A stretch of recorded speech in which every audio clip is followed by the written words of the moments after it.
Blah blah blah blah blah blah blah blah. Blah blah blah.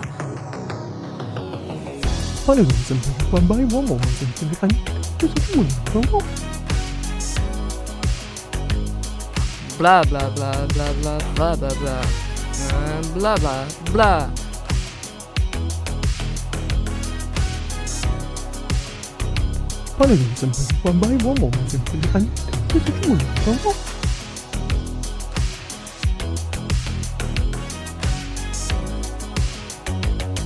Blah blah blah blah blah blah blah blah. Blah blah blah.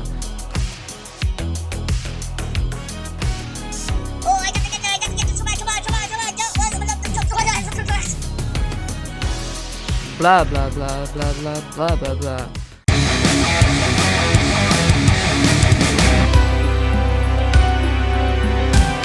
Time for justice. Conspiracy haunts our island. This island is full of sinners.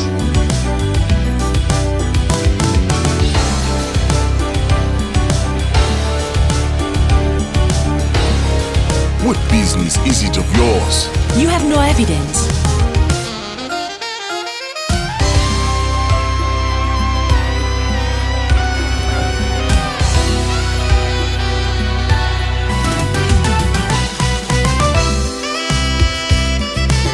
The court finds Sam guilty. Carmelina guilty. Guilty. Guilty. Guilty. The facts and the truth are not the same. Paradise Killer, coming soon.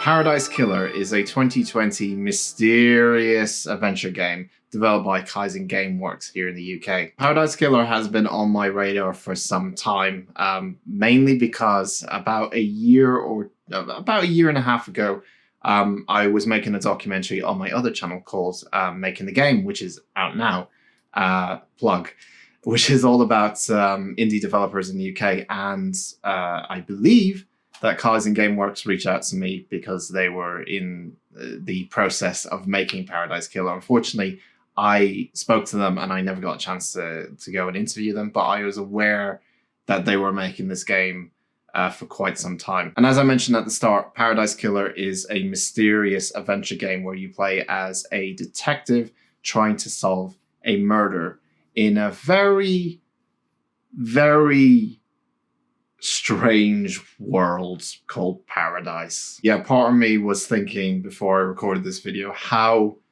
do I kind of give an introduction to the world of Paradise and the kind of setup scenario that you get brought into? And what I'm about to tell you may sound weird, but just kind of go along with it for the time being, okay? So in Paradise Killer, you play as Detective Lady Love Dies. Yes, that is her name.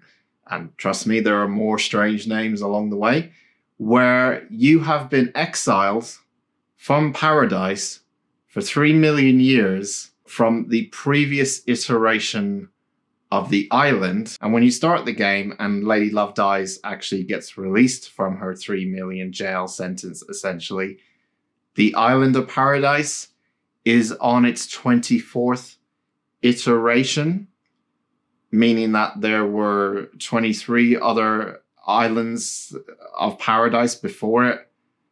They all went away and they made a new one to try find the perfect island. You're all right there. You've fallen asleep. To be honest, I'm kind of giving the game a bit of a disservice because one of the main and strong points that I first want to talk about with this game is its surprisingly strong story lore and world building lore. For a small game like this, for like an indie title like this, I wouldn't expect this amount of like, especially crazy kind of lore to be in this type of game, but it is, and it makes the game so goddamn interesting just to learn about the kind of world you're in, because it's going to confuse you the first time you play this game, no doubt about it. I started playing this game and I was like, why does everyone have such strange, weird, bizarre names, and why this is the 24th island and we're moving to the 25th. What happened to the other 20 so islands? How are you making these islands? What? Paradise is an island that keeps remaking itself, essentially. And this is the 24th time it's remade itself. Because the creators of the island are trying to appease their gods, and their gods are also strange, and I won't spoil that, but they're trying to appease their gods by making the perfect island, the paradise, essentially. And there's this whole talk about the perfect 25. It's actually in one of the song titles, one of the very first songs you hear when you start playing this game. But unfortunately, a murder has occurred right before the next iteration, the perfect 25 island, and you're still stuck on the 24th island trying to solve this murder before we jump to the new iteration of the island. That's the best way I can give you an introduction to this game without spoiling too much about the story. But as I mentioned before, one of the strong points and one of the things that will hit you right from the very start is just the amount of sheer detail in everything in this game in terms of its world. There's things you can find in the game you can pick up about the history of the world, the previous iterations and how they went, and the history of trying to make the perfect paradise for all these people. And of course, learning all about this world is interesting enough, but you also have a murder to solve that's happened. And you get to question characters, you get to hang out with them, you get to kind of know them a lot more. And the interesting part of Paradise Killer for me is that at no point in the game did I feel comfortable with knowing what I knew. And like all good investigator games, Paradise Killer definitely tries to make you feel like, yeah, you know the truth until you get a little bit more evidence and you start to realize that your previous conclusions to something were completely false, and it keeps coming up time and time again. On top of that, Paradise Killer's look and feel throughout the whole game is very much in the vaporwave aesthetic. It's very much got this chilled out vibe to it. Even the island itself is this weird maze of different districts and different things to see and do. It really has that tropical island kind of feel to it, and it really makes you feel like you're going on your summer holidays to this island, because there's a lot to explore in this island. There's a lot to see and do, and it is an open world investigation game after all as well. For a small game like this, it kept coming up with more and more surprises. Like the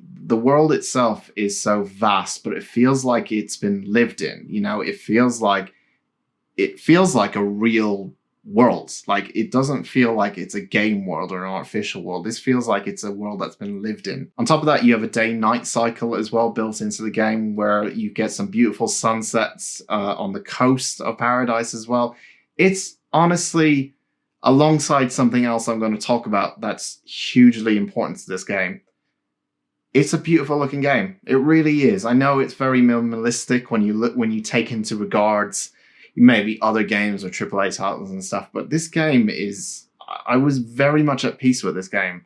It's an investigation game about a murder, but at the same time, in your kind of downtime, when you're walking around to different locations, there's a nice calmness about it. There's a nice beauty about it, which I found really, really appealing. And the thing that complements this vaporwave aesthetic, the whole look of this kind of bright, flashy, saturation-based kind of look to everything, is when I heard the music.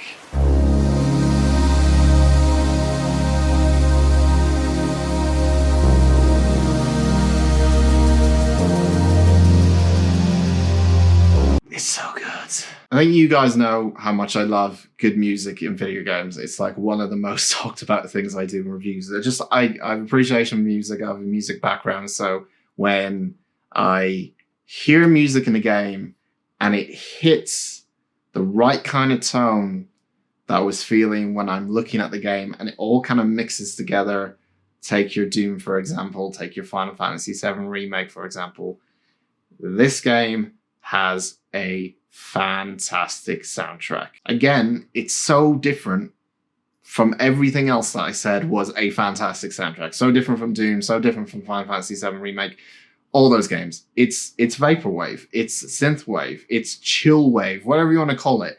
It's relaxing electronic music most of the time, and it just fits this game so goddamn well, with especially with the visual aesthetics of everything. It's just a joy to just walk around in this game listening to music. Paradise Killer hits its tone, its aesthetic, its feeling of being on this paradise island so well, just from the look of the world and the music you listen to. And on top of that, they actually added a bit of a game element to the music as well, because you can actually go around and collect different music tracks around the whole island. And trust me, from listening to the first few tracks that you get when you start off in this game, I immediately went, I need to find more music. And I understand this music might not be for everyone.